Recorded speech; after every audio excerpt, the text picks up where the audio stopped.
Voyons dans cette vidéo comment saisir les différents caractères du clavier, majuscules, minuscules, les chiffres, les accents et aussi les caractères grisés.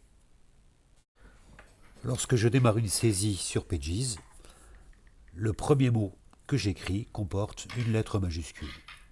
Pour l'éviter, il suffit d'appuyer sur la touche Shift et la première lettre s'écrira donc en minuscule.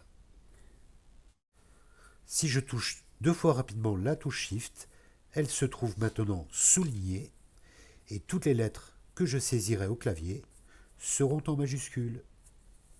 Je veux maintenant saisir les accents, comme dans le mot caractère.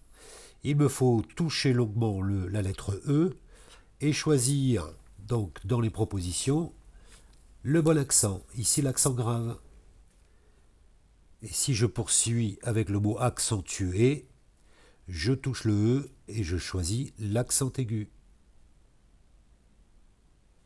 D'autres accents sont possibles, à partir du A, à partir du O, à partir du I. À vous de découvrir les différents caractères accentués. Maintenant, ne saisir que des chiffres, c'est très simple, il suffit de toucher donc la touche 1, 2, 3, et là j'obtiens l'ensemble des chiffres de 0 à 9. Il me suffit de toucher ABC pour revenir à mon clavier alphabétique. Voilà. Si je regarde mon clavier d'un peu plus près, je m'aperçois que chaque touche possède deux caractères, dont l'un est grisé. La touche R, au-dessus, je vois en gris le chiffre 4. La lettre G, au-dessus, je vois le symbole euro. Voici la méthode pour saisir ces caractères grisés.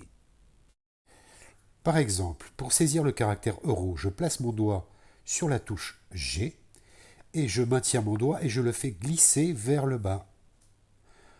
En faisant ce geste, c'est le caractère euro qui apparaît sur ma feuille. Essayons d'autres caractères, par exemple la parenthèse, le point d'exclamation. C'est très facile. Ça marche aussi pour les chiffres, comme dans cet exemple où dans une phrase, je n'ai besoin de saisir que quelques chiffres.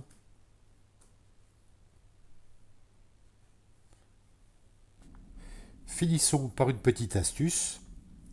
Lorsqu'on arrive en fin de phrase, il faut évidemment mettre un point, que l'on peut faire de façon traditionnelle.